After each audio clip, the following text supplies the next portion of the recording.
السلام علیکم ناظرین، 18 اکتوبر پی ڈی ایم کے جلسے میں کیا واقعی ہندوستان کی جھنڈے کو لہرایا گیا؟ کیا واقعی ہندوستانی فلیگز کو پی ڈی ایم کے جلسے مزار قید کے قریب لہرایا گیا؟ یہ نیوز ہندوستان کی جانب سے وائرل ہو رہی ہے۔ یہ فیک نیوز ہندوستان بنا کر پاکستان کو بلیک لسٹ میں ایف اے ٹی ایف کے اجلاس میں دوبارہ ڈلوانے کے لیے ہندوستان نے یہ فیک نیوز بنائی۔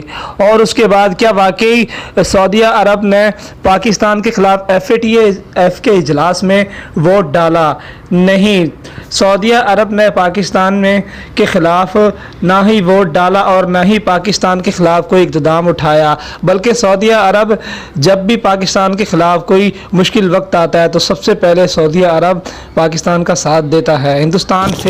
ہندوستان فیک نیوز بنا کر پاکستان کو ایف اے ٹی ایف کے اجلاس میں دوبارہ ڈالنے کی کوشش میں لگا ہوا ہے، لیکن ہندوستان ہمیشہ ناکام رہے گا۔ پاکستان پائندہ باد۔